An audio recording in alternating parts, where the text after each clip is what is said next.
Nós temos uma missão. Amém? Amém. Nós temos uma missão. Diga, eu tenho uma missão. Eu tenho uma missão. Excelente. Diga, excelente. Excelente. De novo, eu tenho uma missão. Eu tenho uma missão. E é uma missão excelente. É uma missão excelente. Amém. Jesus, ele veio à terra e ele cumpriu a sua missão. Amém? Ele veio e cumpriu a sua missão. Ontem nós estivemos, no interior e estivemos lá fazendo missões. Amém. Maravilha, né? Missões são as várias formas da gente fazer a missão. Amém? Então, missões são as várias formas da gente fazer a missão. E qual é a nossa missão? Pregar as boas novas. Pregar as boas novas. E quais são as boas novas? É que Jesus Cristo, ele morreu por causa dos nossos pecados e ele ressuscitou por causa da nossa justificação. Está em Romanos 4, 25. Então, a nossa missão é pregar o Evangelho. E o Evangelho, irmão, é boas novas. Coisa boa. Jesus morreu pelos nossos pecados e ele ressuscitou para nos justificar. Coisa maravilhosa. É isso que a gente tem que dizer. E a Bíblia fala que essa missão, ela traz uma coisa que a gente chama de reconciliação.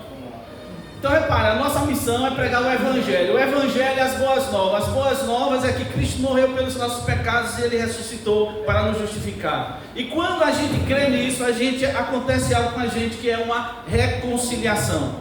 Ou seja, eu agora passo a estar sem nenhuma desavença mais com Deus. Não há mais nenhuma desavença. Foi restabelecida a confiança. Agora nós estamos em uma relação de confiança, uma relação de intimidade.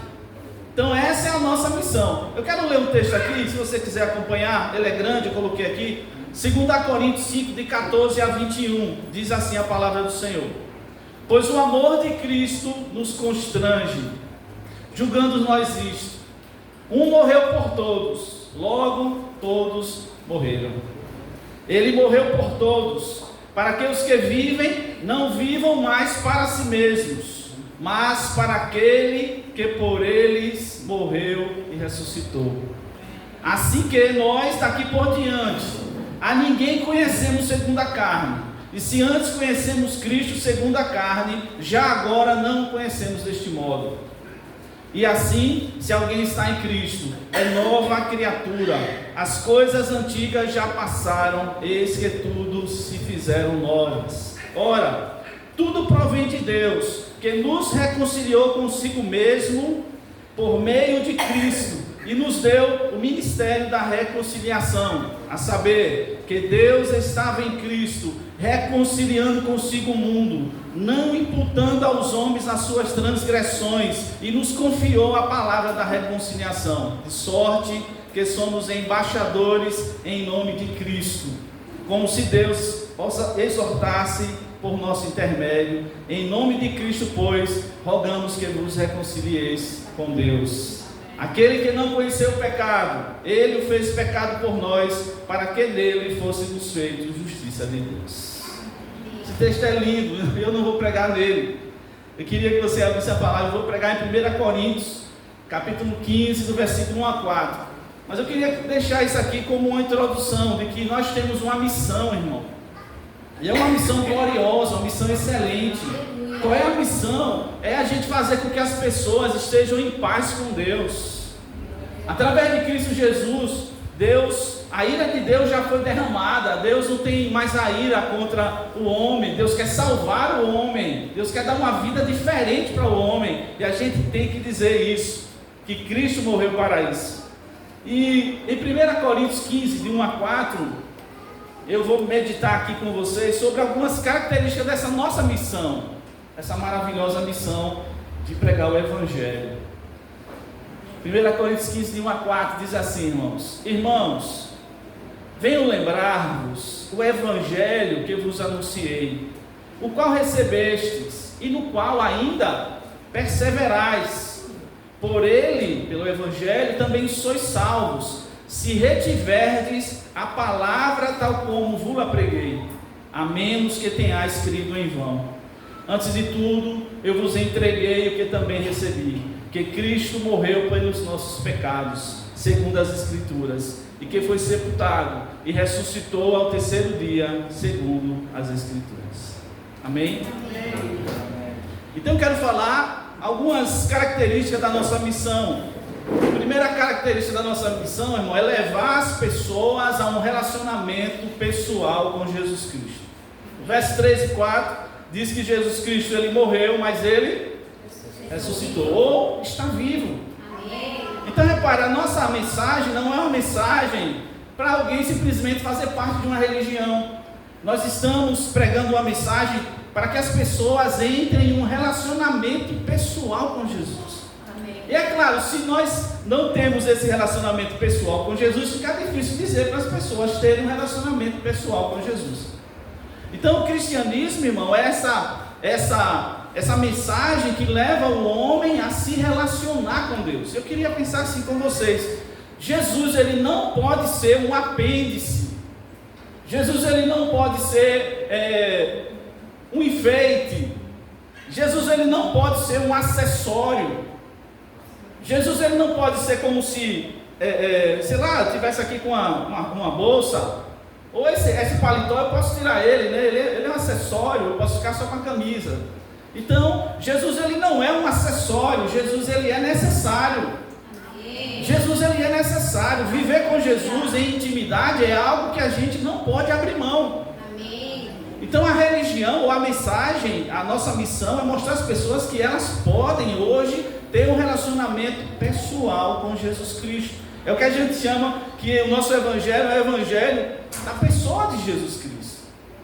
Então quando a gente fala de Jesus, a gente está chamando as pessoas para terem um relacionamento íntimo com Jesus Cristo.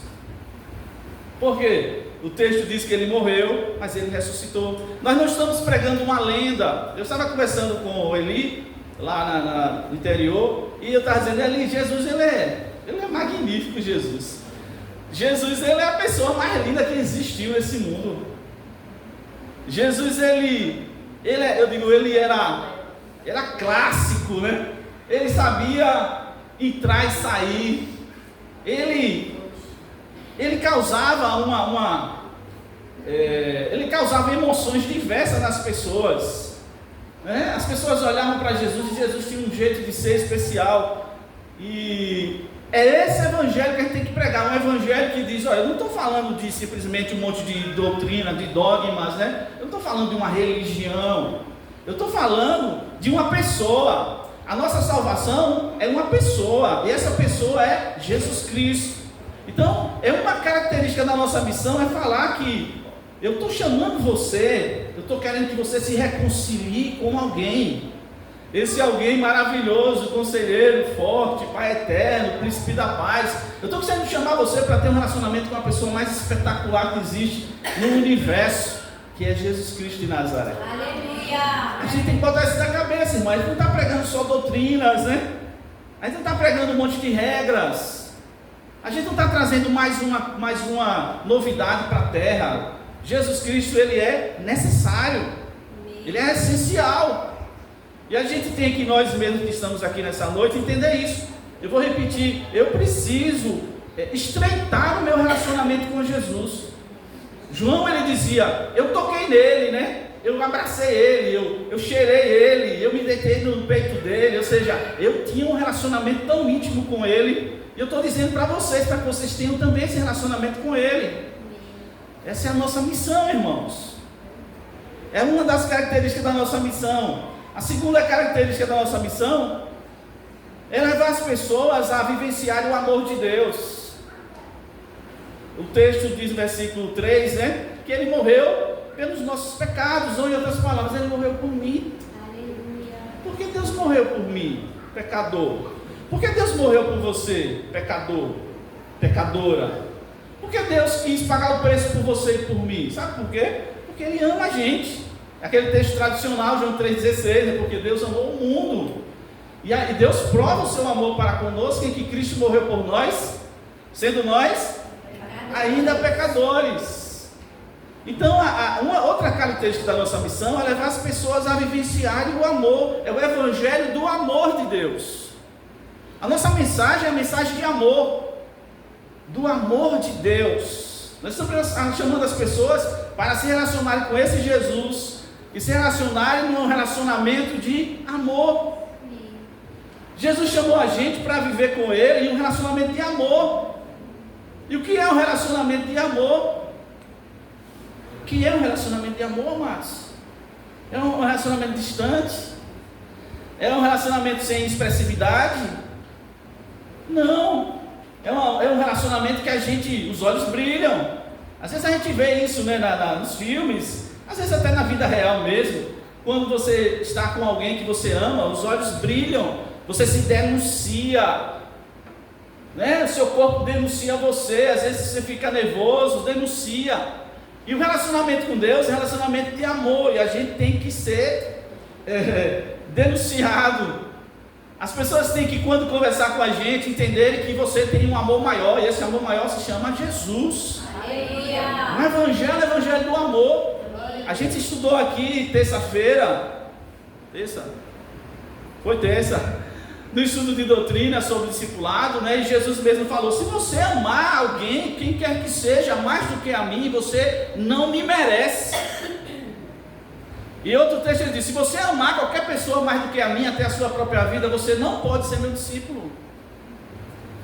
Então o Evangelho, ele tem essa característica, que é levar, característica da nossa missão, é levar as pessoas a vivenciarem esse amor de Deus. Quantos aqui se sentem amados? De verdade? Amém. Verdade. Amém.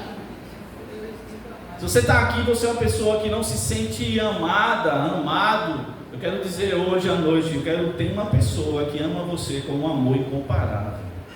Aleluia. Que ama você apesar de você. Ama você apesar de suas falhas. Não que ele concorde com suas falhas, mas ele ama você apesar de suas falhas, apesar das suas limitações, apesar de você não conseguir retribuir o amor. Porque quando a gente é alcançado, Paulo fala, né, eu li, o amor ele nos constrange. O amor de Deus ele nos constrange, ele nos aperta, né? Ele não nos sufoca, porque não sufoca mesmo não, mas ele deixa a gente meio sem saída. Ele fica: o que eu vou fazer, meu Deus, com tanto amor? Nós já ouvimos falar muito, né? Muitas pessoas usaram, alguns usam a inteligência, outros usam a força bélica, usam armas, alguns imperadores e tal, mas todos os impérios caíram. Só tem um império que ainda permanece de pé e permanecerá para sempre, é o império de Jesus. Aleluia. Que é um império que está fundamentado no amor. Amém. Essa é a raiz. Então, qual é a característica da nossa missão? Levar as pessoas a vivenciarem o amor de Deus. Eu quero garantir para vocês, pela palavra, de que se você quiser esse amor, você terá esse amor. Amém. Que o amor de Deus ele está disponível para mim e para você. Amém. O amor de Deus está disponível para mim e para você. Uma das coisas que o inimigo faz muito, irmão, eu já falei isso outra vez aqui, é que o inimigo tenta mostrar para a gente que Deus não nos ama, porque ele sabe que se ele tirar essa base, a casa cai. A casa cai. Se ele tirar essa base da gente, a casa cai. Então, se você está aqui, você está vivendo um momento de crise, e esse momento de crise está levando você a questionar o amor de Deus por você, eu quero dizer: rejeite em nome de Jesus. Diga: não, eu sei que Deus me ama. Aleluia. E Ele me provou dando o filho dele para morrer por mim. Amém. E não só isso, Ele fez isso para que eu vivesse com Ele. Aleluia. Já pensou, Deus, eu já falei aqui, tem umas coisas que a gente vai falando, a mente vai trazendo. Já pensou, Deus poderia, irmão, simplesmente salvar a gente e dizer bem assim: olha, vocês fiquem aqui, sei lá, botar a gente no planeta Terra mesmo, vocês vão ficar aí na Terra, está salvo e viva a sua vida de boa. Mas Ele não quis isso, Ele disse assim: eu quero que aonde eles estiverem, eles estejam comigo. Ou seja, Deus quer estar com a gente.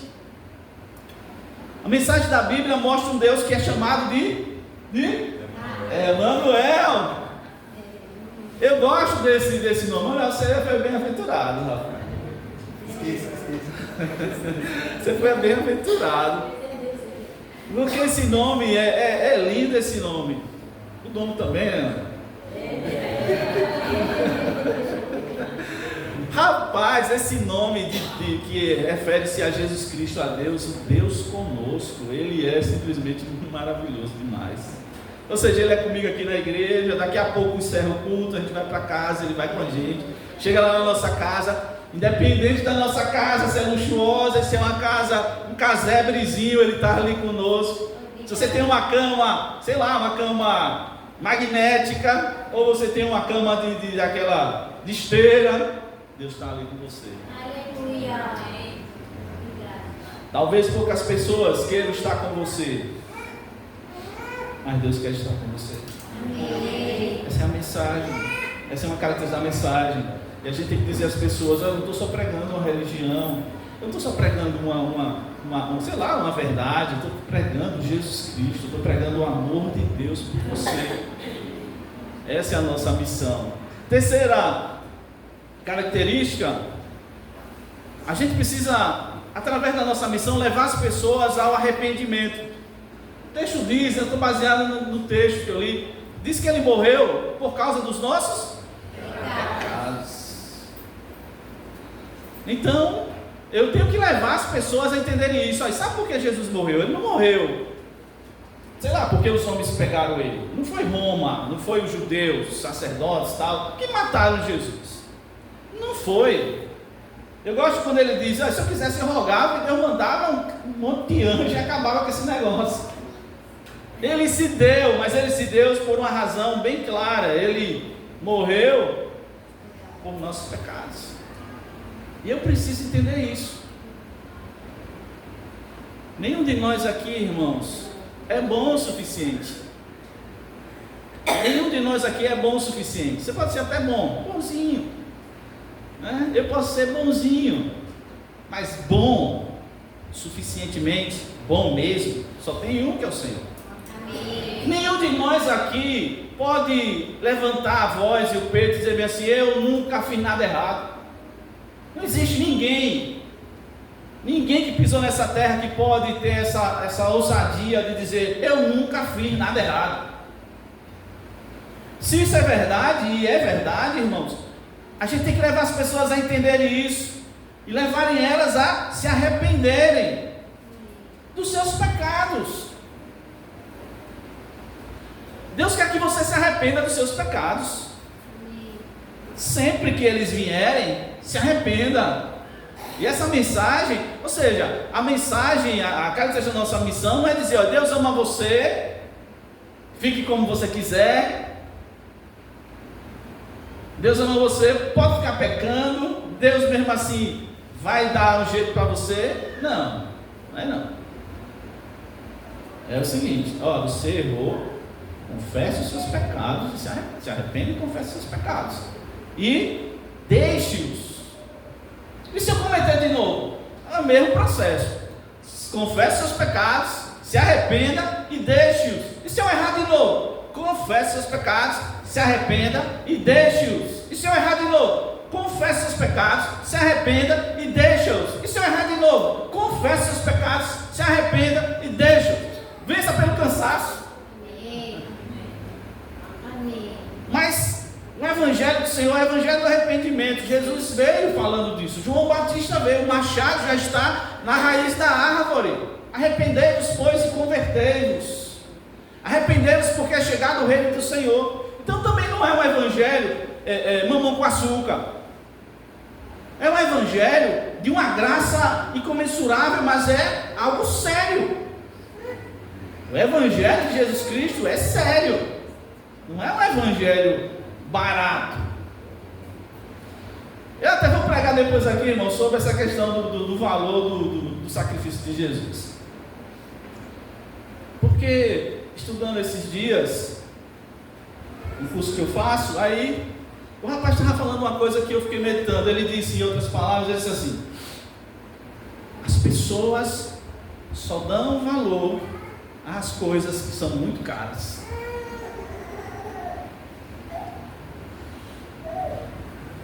pessoas só dão valor às coisas que são muito caras. Quando as coisas é barato, só não dão tanto valor, nem quer comprar, nem quer usar, né? Mas se a coisa é cara, e quem produz as coisas caras, digamos, as coisas de marca, né? Porque as coisas de marcas são caras e são limitadas.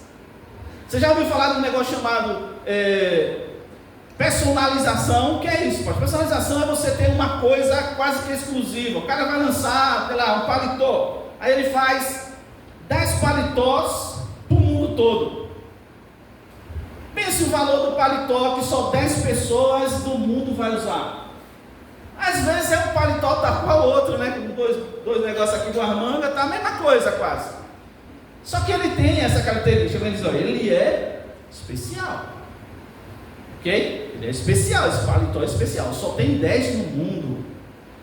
Quem tem dinheiro, os caras ricos, fica assim, quando surge um carro, uma Ferrari, sei lá o que, e dizem assim, ó, só tem 100 exemplares desse no mundo. Os cabras ricos fazem das tripas coração e vai lá e compra, porque ele quer ter aquele direito de dizer, eu sou um dos que tem esse carro. Quantos tem no mundo? 100. Pense, irmão, 8 bilhões de pessoas no mundo, só 100 tem aí daquele carro. Todo mundo quer. Então o que a gente tem que pensar é o seguinte: o evangelho, irmão, apesar de ser de graça, mas o preço foi caríssimo. Amém. Foi de alto valor. Aleluia. Deus não mandou um anjo, Deus não mandou Noé, Deus não mandou Abraão e qualquer outro dos pais da igreja, sei lá, Paulo, morrer pela igreja. Ele mesmo morreu pela igreja. Ou seja, o evangelho é algo de grande valor. Se essa é a sua mentalidade, geralmente é do homem, diz o meu professor, inconscientemente. O homem só dá valor àquilo que ele acha caro. Quem é esperto até usa isso para vender as coisas. É a mesma coisa, mas você diz, olha, isso aqui é caro, isso aqui é único. Todo mundo quer. Todo mundo quer. Que é único. Então o evangelho de Jesus Cristo é o evangelho que deve nos levar ao arrependimento. Com essa mentalidade, foi algo muito precioso. Foi algo precioso. Jesus veio morrer por mim e por você, irmão. Amém. Foi algo precioso, foi a vida dele para poder salvar a minha e a sua. Amém. Então essa é outra característica, levar as pessoas ao arrependimento, dizer, você precisa se arrepender sim. Você precisa se arrepender sim. Eu preciso me arrepender sim. E quantas vezes eu precisar, eu tenho que me arrepender sim. Eu não tenho que ficar fazendo vista grossa, nem ouvido de mercador, e dizendo, não, eu não preciso me arrepender não, eu preciso me arrepender sim. E às vezes a gente quase todo dia precisa se arrepender.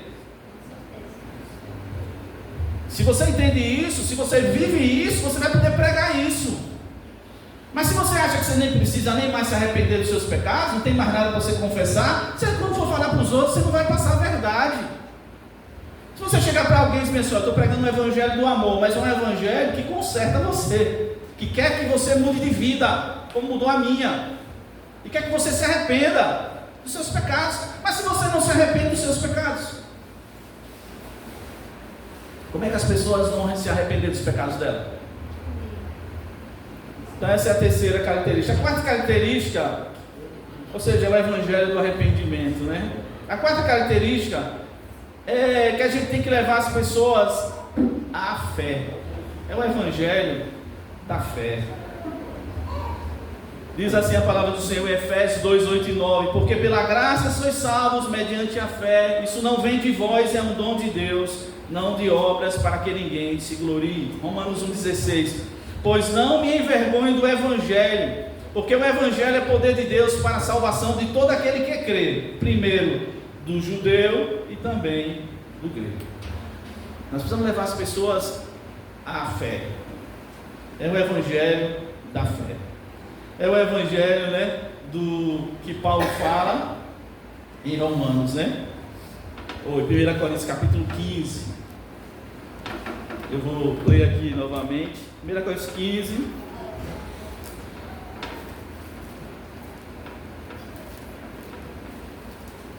Glória a Deus. 15.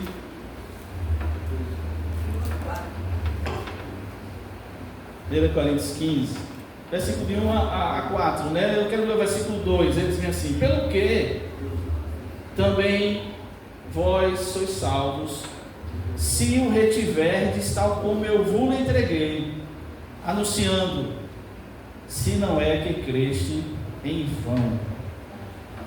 Você está salvo se você crê, mas será que você está continuando crendo?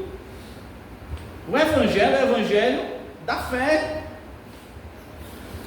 não é Evangelho de obras, não é o Evangelho de que eu faço isso para ter aquilo, é o Evangelho que eu vou fazer porque eu quero fazer, mas não para receber. Acho que a gente tem que tanto viver isso quanto pregar isso, irmão. Eu não vou pregar aqui porque eu quero receber mais graça de Deus.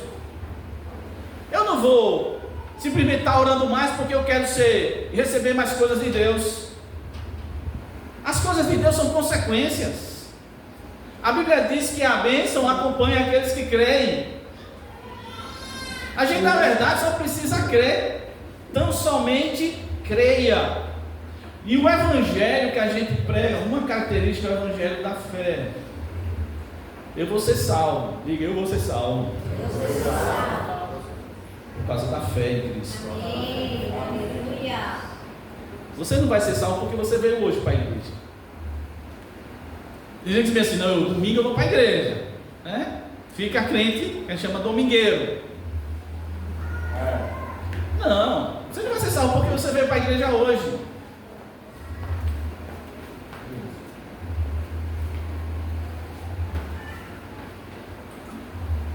Você não vai ser salvo porque você tocou hoje. Você não vai ser salvo porque seu nome está no rol de membros de uma igreja local. Isso na verdade deveria ser uma honra para a gente. Eu já tinha isso depois das crises que eu passei. Hoje, quando eu prego, para mim é uma honra imensurável. Ou seja, você não imagina como dentro de mim há uma alegria tão grande por falar de Jesus para alguém, somente pregar, né? É um negócio espetacular. Eu digo: Senhor, que honra o Senhor me dá de poder raciocinar e de poder entender um pouco o Evangelho e falar dele para as pessoas. Eita, coisa maravilhosa, é uma honra. Amém. Então eu não faço para receber as coisas de Deus, e nem quero fazer assim. E eu não vou orar simplesmente, claro que a gente ora e tem as orações de petições, mas eu não vou estar orando para Deus me dar as coisas, irmão. A gente tem que entender que eu vou estar orando porque eu creio que Ele existe, e Ele é galardoador de quem busca. Aleluia. Ele existe, Ele é galardoador, Ele recompensa quem busca Ele. Amém. Então quando eu estou buscando a Ele, Ele vai olhar e vai dizer: Evanilson está precisando daquilo ali, vou dar, fazer uma gracinha com Ele. Então, Evanilson, obrigado, Jesus. Claro que você pode pedir, irmão, mas você pode crer mais do que pedir. Diz Jesus, no Sermão da Montanha, que Deus sabe das nossas necessidades antes que elas apareçam, né? Antes que você diga, Ele já sabe. E providência, sabe o que é providência?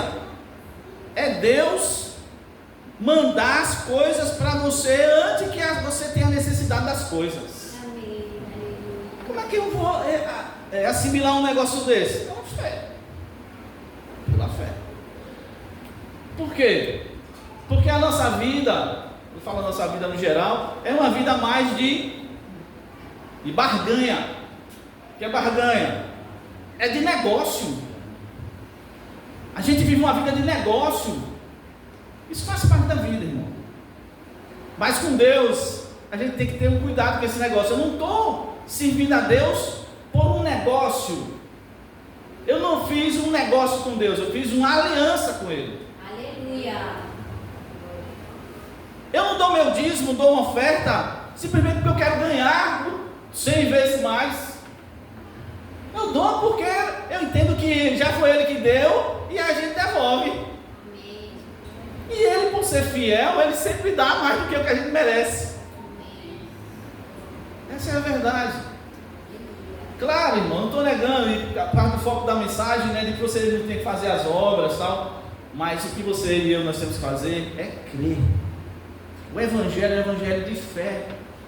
É um Evangelho que transforma o homem. É um Evangelho que muda pessoas. Tem uma frase aqui de um irmão nosso, já está no céu, o Lúcio Telho, ele diz assim: somos um povo sobrenatural, nascidos mediante o nascimento sobrenatural, mantidos por um poder sobrenatural, sustentado com um alimento espiritual, ensinado por um professor sobrenatural através de um livro sobrenatural. Ou seja, fé.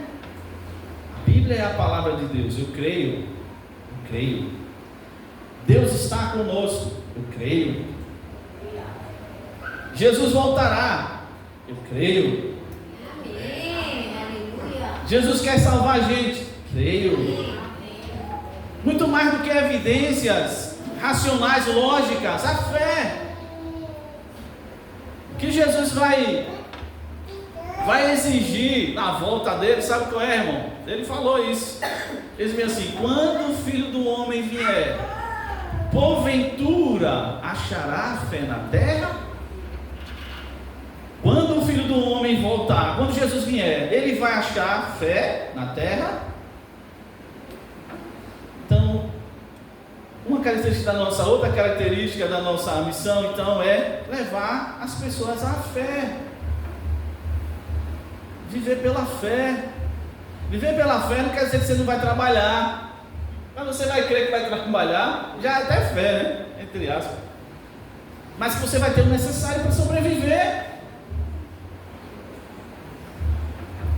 A gente precisa ter cuidado, irmãos, porque às vezes a gente está vivendo um evangelho mais confiado no homem do que em Deus. A gente confia mais no braço forte do homem do que no braço forte de Deus. Todo mundo aqui sabe, eu vou dizer e vou sair desse ponto. É Deus quem mantém você e eu. É Deus quem mantém.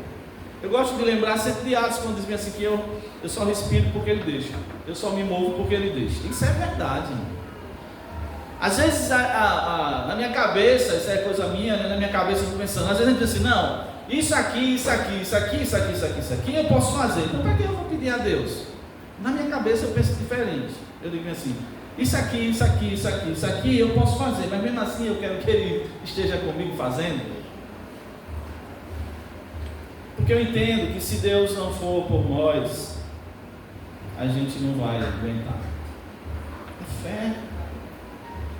Você não é salvo porque você é bonzinho, você é salvo porque você crê. Aleluia. E a gente tem que dizer a essas pessoas: olha, se você crê, você será salvo. Parece estranho, mas é verdade. Crê e será salvo em tua casa. Quem crê e for batizado será salvo, e quem não crê será condenado. Então o evangelho que a gente tem é o evangelho da fé. Fé. Outra coisa, outra característica, a quinta: o evangelho deve levar as pessoas a uma coisa que a gente chama de perseverança. É uma característica da nossa missão, é levar as pessoas a serem perseverantes. O versículo 2, né? Ele fala isso, Paulo está falando isso. Ele diz, eu vou reler, diz assim: também vos notifico, irmãos, o evangelho que já vos tenho anunciado, o qual também recebestes, e no qual também permaneceis, pelo que também sois salvos, né? Eu já li: se o retiverdes, tal como vos tenho anunciado, se não é que crestes em vão. Perseverança. Mateus 24, 12 a 14 é assim: e por se multiplicar a iniquidade, o amor de quase todos esfriará. Aquele, porém, que perseverar até o fim, esse será salvo. E será pregado este evangelho do reino por todo o mundo, para testemunho de a todas as nações.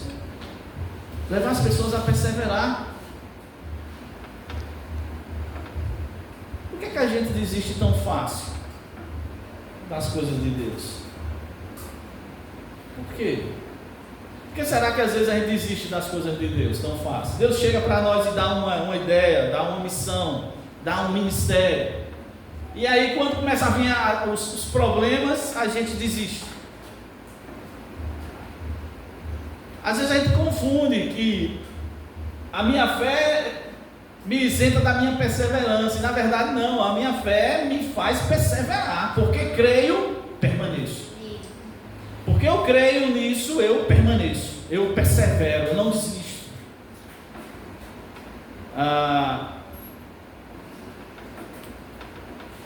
Como é que está a sua perseverança? Como é que está a sua perseverança?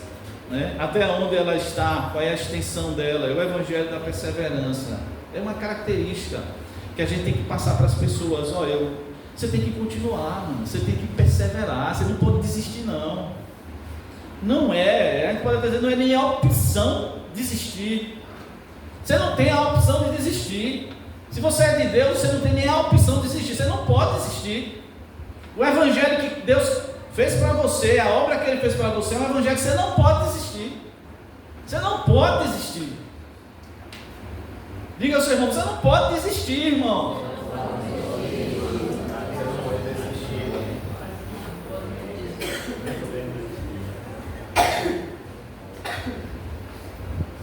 Você não pode desistir. Porque se você desistir, ou eu, você perdeu tudo. Você perdeu até a sua vida eterna. Se você desistir de Jesus, você está perdendo a sua vida eterna. Eu conversava lá no interior, achei interessante, eu fiquei numa casa, entrei numa casa, a senhorinha de 75 anos, tomava conta de um senhor, porque ele era mais velho que eu, você vai ter que pedir a bênção, ele disse que tinha 52 anos, eu tenho 57, ele era mais velho que eu, você vai ter que pedir a bênção, porque eu sou mais velho que você, brincando com ele. Só que ele teve um AVC. Então essa senhorinha de 75 anos cuidava desse, que todo mundo abandonou ele, segundo ela, até a família, porque ele não tinha nada, não tinha nem aquele auxílio, né? E ela começou a cuidar dele. E ela era casada com um senhor de 90 anos que era cego. E eu entrei na casa deles e fiquei lá conversando com eles. O senhorzinho deitado no sofá, cego, 90 anos, mais lúcido. E comecei a falar, tal, brincar e falar. E o que é que eu falei para eles? Em outras palavras, eu disse, rapaz, todo mundo aqui vai passar um dia. Que era tudo velhinho já, 75, 52, mas parecia ter 80, com sequelas do AVC. Ele falava, né? E o senhorzinho deitado na cama, com 90 anos, e teve glaucoma e perdeu a visão. Aí para que vida que estrutura. Mas ela dizia assim, não, mas eu tenho tudo aqui. Eu achei legal, porque ela gastou até um tempo com aqueles 3 senhores. Mas eu tenho tudo aqui, né? Consegui aposentar o que teve AVC. Ela disse que sustentou ele por 6 meses, sem ser nada dele. Adotou ele, sustentou ele por 6 meses, mas depois conseguiram, depois de 6 meses, acho que aposentar ele. Veio aposentado, 90 anos era aposentado. Você tem tudo aqui, casa bem simples, irmão. Ela, você quer almoçar comigo, quer tomar? Não, quero não, só quero conversar. Quer um docinho? Não, não quero nada não. Mas aí eu estava falando para ela, e para eles, né, para um senhorzinho de 90 anos, você sabe que um dia a gente vai se embora, né, todo mundo. Eu tenho 57 anos, você tem 90. Um dia todo mundo vai embora. O negócio não é ir embora, o negócio é para onde ir. É para onde você vai depois que você sai daqui. E eu fiquei rodando a mensagem tudo em cima disso, né? Digo, olha, nós precisamos de Jesus, porque a vida aqui se acaba. Com dinheiro, sem dinheiro, rico, pobre, branco, preto, qualquer um dia se acaba, todo mundo se acaba. E quando fecha os olhos aqui, abre lá. Aí você tem o caso de Lázaro, eu já assisti na televisão. Pois é, quando o rico abriu os olhos, ele estava num lugar terrível, no inferno. E ele ao longe viu Lázaro, e ele pede água. Minha direção foi essa aí. E ela, não, mas eu creio muito em Deus, amém e tal. Irmãos, se você deixar Jesus, você perdeu tudo.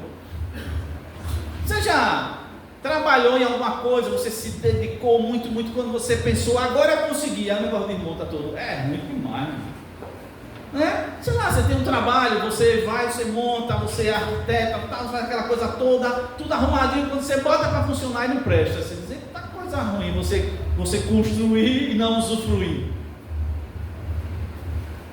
A perseverança, ela faz parte da vida cristã. Você não pode desistir. E a gente tem que dizer a essas pessoas, olha, vá. A irmã do filho cantou, se você não pode correr, caminhe, se não pode caminhar, se arraste, mas vá. Não pare. E eu sempre disse aqui na igreja, vou dizer de novo, quando a gente para, a gente começa a andar para trás. Não existe paralisia no mundo espiritual. Quando você para, você desanda. Todo mundo que para na vida cristã começa a desandar, irmão. Começa a voltar as coisas ruins na mente. Começa a perder o ânimo, tudo. Você não pode parar. Amém. Você não pode desistir. Aleluia. Mais cedo ou mais tarde, o Senhor vai te chamar, vai me chamar. E pronto, cessa tudo. Você não pode parar. Novinho, velhinho, doente, curado, não desista. Porque perde tudo, na verdade, quando você desiste. Então é o evangelho da perseverança. Como é bom, irmãos. É uma das virtudes que eu mais admiro. Uma das é a perseverança. Quando eu vejo alguém perseverando, dá um gozo, dá uma alegria, dá uma energia. Quando você vê alguém assim, perseverança na paz. Como é que essa pessoa não desiste? Por que será que essa pessoa não desiste? E a pessoa vai, olha. Por que ela não desiste? Inclusive dizem os cientistas, né, que a maioria não, uma boa parte das coisas que eles conseguiram descobrir não foram porque eles eram super gênios, é porque eles eram perseverantes. Tentativa e erro. Thomas Edison, um bocado. Aquele cantor norte-americano que morreu, Elvis Presley, ele gravou mais de 1000 e tantas músicas. Sabe quantas fizeram, quando se foram famosas? Em torno de 40, 50. Ele gravou mais de 1000. Se ele desistisse, e a maioria das pessoas é assim, a coisa começa a dar errado, vai, dá mais ou menos.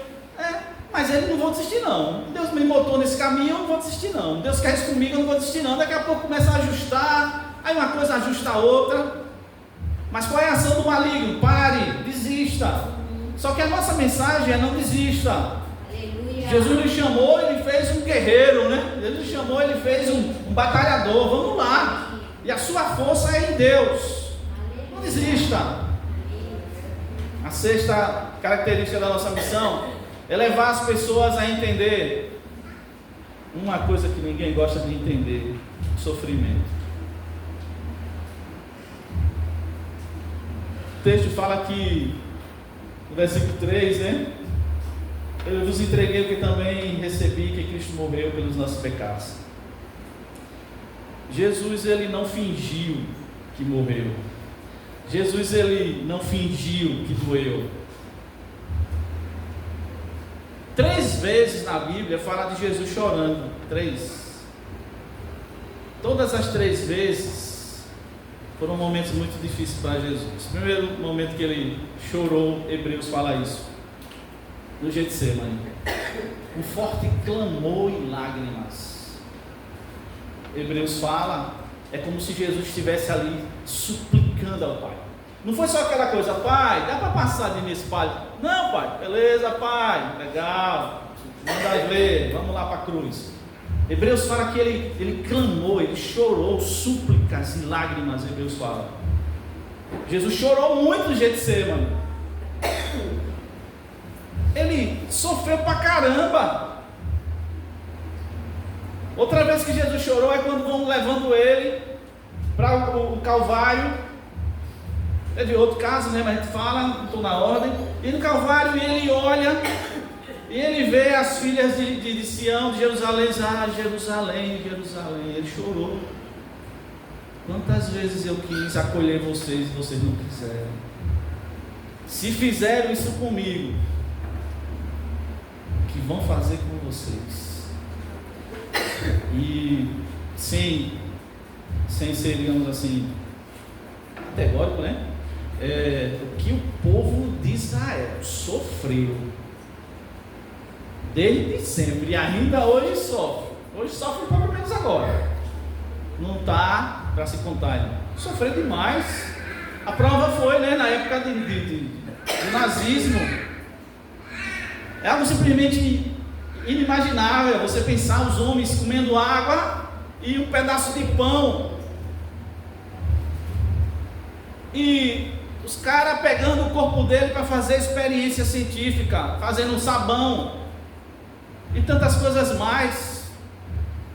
Um frio desgraçado e eles lá peladão. Sofrimento. E Jesus sofreu quando ele vai e chega onde Lázaro tinha morrido, e ele vê Maria e Marta chorando, aquela coisa toda. E ele chorou. Diz assim: Jesus chorou. Por quê? Porque ele viu o sofrimento de Marta e de Maria. Porque ele viu o sofrimento da humanidade por causa do pecado. Ele chorou. Sofrimento faz parte da vida. Sofrimento, vou repetir, faz parte da vida. Você pode ser o maior crente do mundo.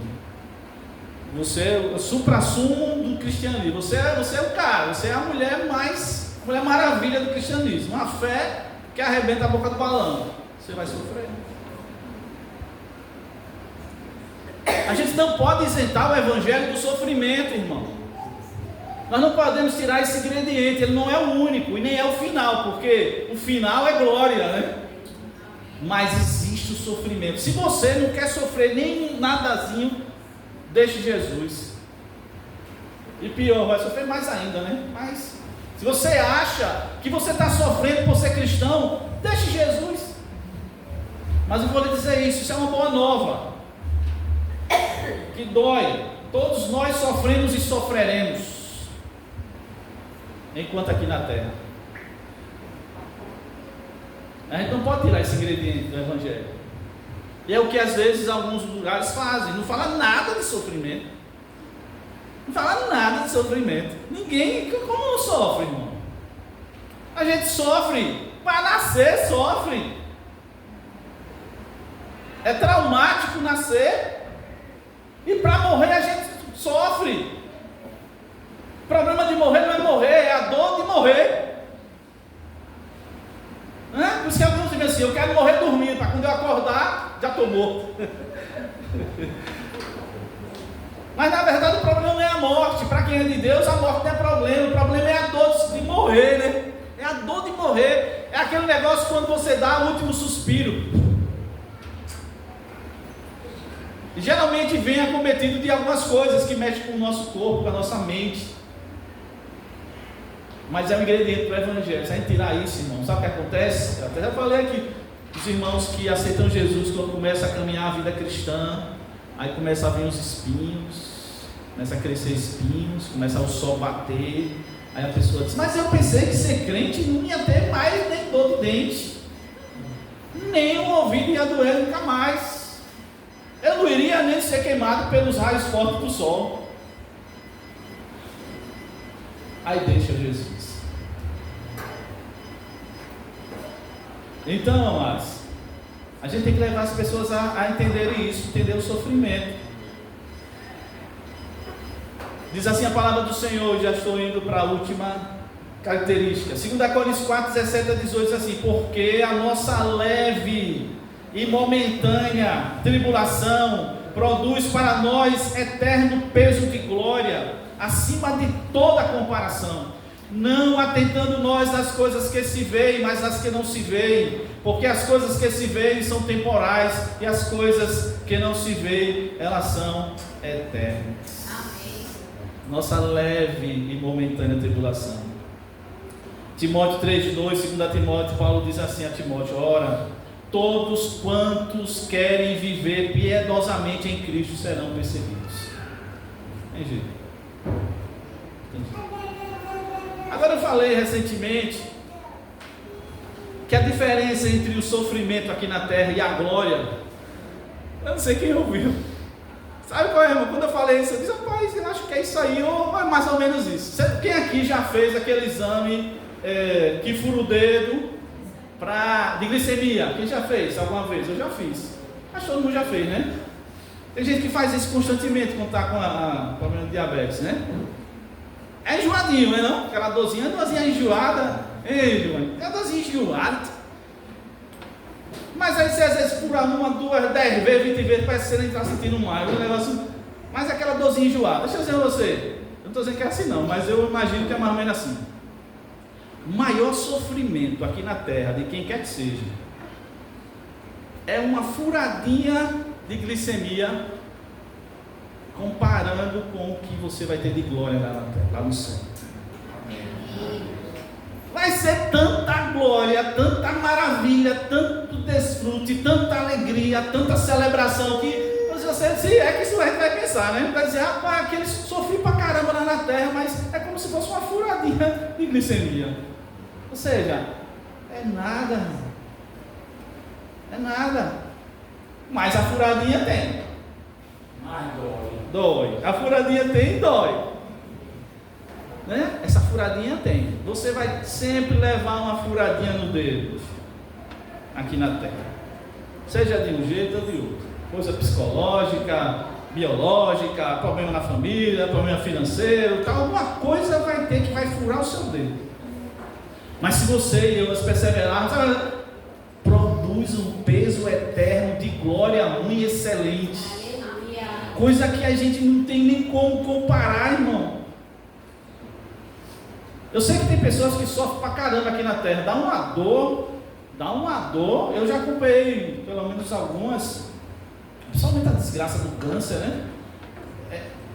Não é só essa não. Tem umas doenças que é uma miséria, né? Doença é tudo miséria, na verdade. Mas tem umas que machucam pra caramba as pessoas. Parece que é a ideia de comer mesmo. Tá comendo a carne da pessoa. É aquela coisa miserável. Doença do satanás, né? Mas aí quando a gente olha e você vê que aquela pessoa é de Deus, eu digo: é só uma furadinha. É só uma furadinha. Vai passar. Mais cedo ou mais tarde vai passar. E você vai entrar num estado de glória tão imenso que isso não tem nem valor nenhum.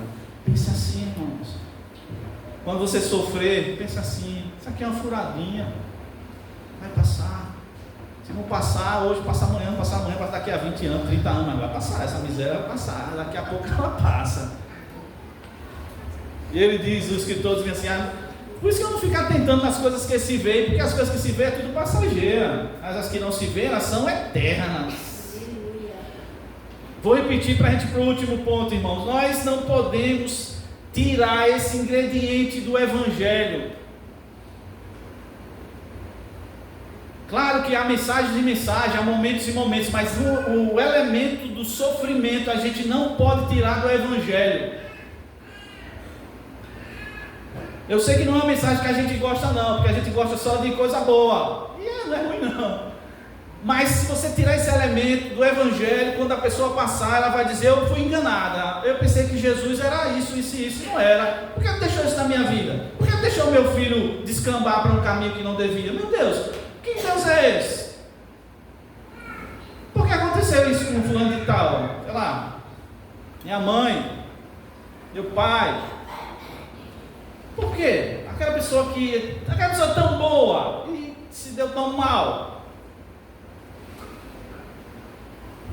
Então o Evangelho é o Evangelho do sofrimento. Por último,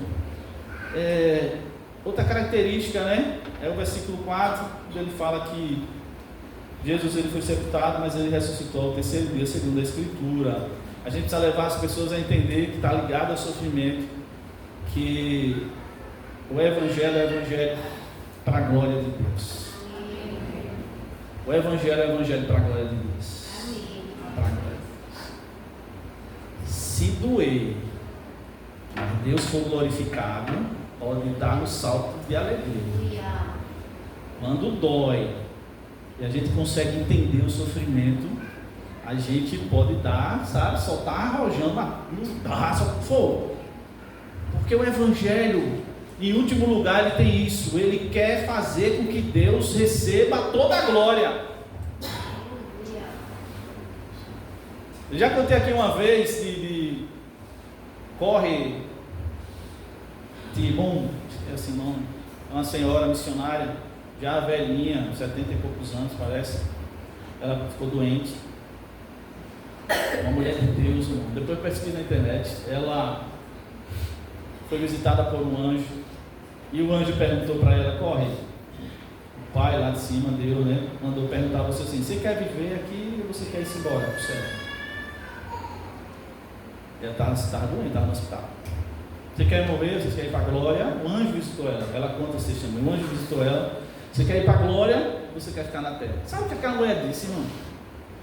Perguntou ao anjo: o que é que dá mais glória a Deus? Aí o anjo disse: você ficar. Ela disse: então eu fico. Que coisa maravilhosa. Ela não disse: me cure para eu ficar. E ela serviu a Deus mais um monte de anos. Viajou para outro lugar, mas parava no hospital. Aí se ficava boazinha, pregar o Evangelho. O que é que dá mais glória a Deus? É eu ficar? Eu fico. Sofrendo, mas eu fico. É de uma coisa, parece que é gente de outro mundo. Não parece que é uma pessoa de outro mundo, uma pessoa dessa. Já 75 anos, mulher de fé mesmo, mulher que já estava com a passagem garantida, irmão. E visita o anjo, visita ela e faz essa pergunta para ela. Ou seja, garantidíssima, né? Às vezes a gente fica assim: eita meu Deus, cadê? Você vai na fé, né? E a fé às vezes você tem que crer mesmo. Ela teve experiência de uma visita celestial. E ela fez a opção de ficar na terra sofrendo, porque daria mais glória a Deus. Então o Evangelho é o Evangelho da glória, é o Evangelho para a glória de Deus. João Batista, eles bem assim: que Jesus cresça e que eu diminua. Paulo fala em 1 Coríntios 10:31: quer comais ou bebais, ou façais qualquer outra coisa, faça tudo para a glória de Deus. O Evangelho é o Evangelho da glória. E é a glória de Deus. E também a nossa, né? Que é o último estágio do Filho de Deus, é ser glorificado. Eu não consigo imaginar o que é isso, nem talvez você vai saber lá no céu. Mas sabe qual é o seu final? Glória. Você vai ser tão cheio de glória, irmão, porque Deus vai lhe glorificar. Você vai brilhar igual uma estrela. A Bíblia é isso. Vai brilhar igual uma estrela. Você lembra quando Moisés teve assim, né? Ele chegou perto. Moisés, ele lá com Deus, quando ele veio, o rosto dele estava brilhando tanto que as pessoas não conseguiam nem enxergar.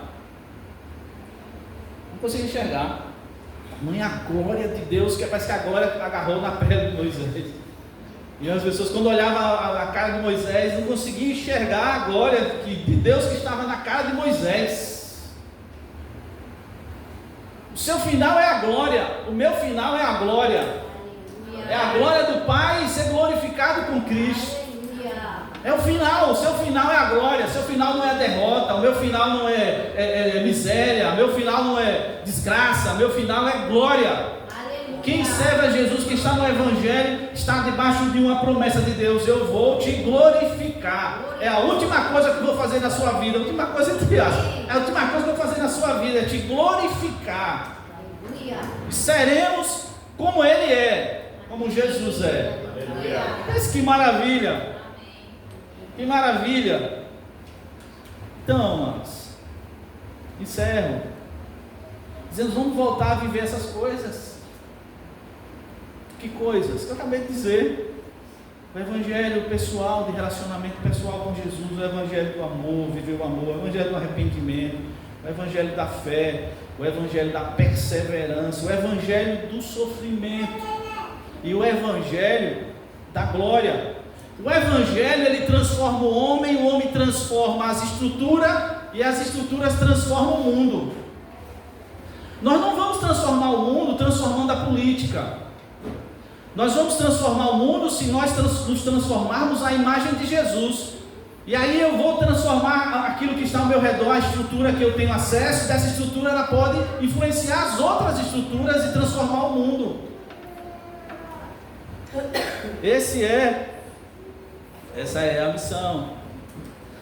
Irmãos, venham lembrar-nos o Evangelho que vos anunciei, o qual recebestes e no qual ainda perseverais. Por ele também sois salvos, se retiverdes a palavra tal qual lá preguei, a menos que tenhais crido em vão. Vamos ficar em pé, mas vamos orar. Glória a Deus.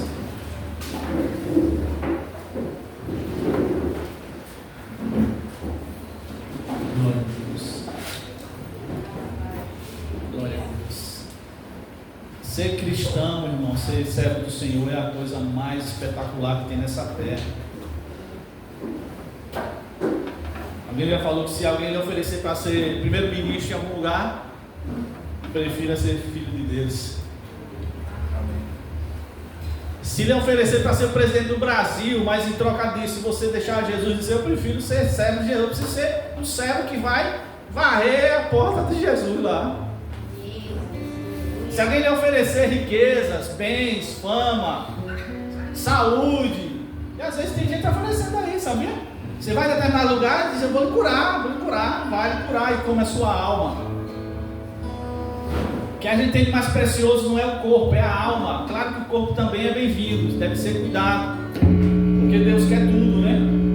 Mas a coisa mais importante é o que tem dentro de você, irmão. Eu queria que você orasse, a gente vai celebrar a ceia. E Jesus disse bem assim, Paulo falou bem assim, olha, vocês devem fazer isso até que Jesus volte. Vocês devem fazer isso. E quando vocês comem e bebem do meu corpo e do meu sangue, vocês estão anunciando a vinda do meu filho. A ceia, ela é, né, a gente fala isso, ela é histórica e ela é profética. A ceia que a gente vai cear daqui a pouco lembra a gente de tudo isso que Jesus fez por nós, mas também nos lembra, ele voltará. Mais um pouquinho de tempo, irmão, Jesus vai voltar. Tomara que esteja pertinho mesmo. Amém. Tomara que esteja perto, tomara. Mas se não tiver, vamos perseverar até o fim. Até o fim. Velhinho, perseverando, amém? Vamos perseverar até velhinho, perseverando. Velhinho, perseverando. Dizendo, eu vou ficar aqui com Cristo, que aqui é bem melhor. Eu queria que você renovasse a sua aliança, né? Renove sua aliança. Jesus, eu quero renovar hoje aqui, eu e o Senhor, nossa aliança. Eu sou um ministro seu, uma ministra, eu sou um embaixador do Senhor e eu quero renovar meu cargo aqui. Eu quero renovar meu cargo, né? Minha função. Diga a Deus com fé e com coração, diga, Deus, eu quero renovar. Se você está legal, você diz, Senhor, tem mais? Se tiver mais, manda. Eu quero fazer a diferença na terra. Diga a Deus, irmão.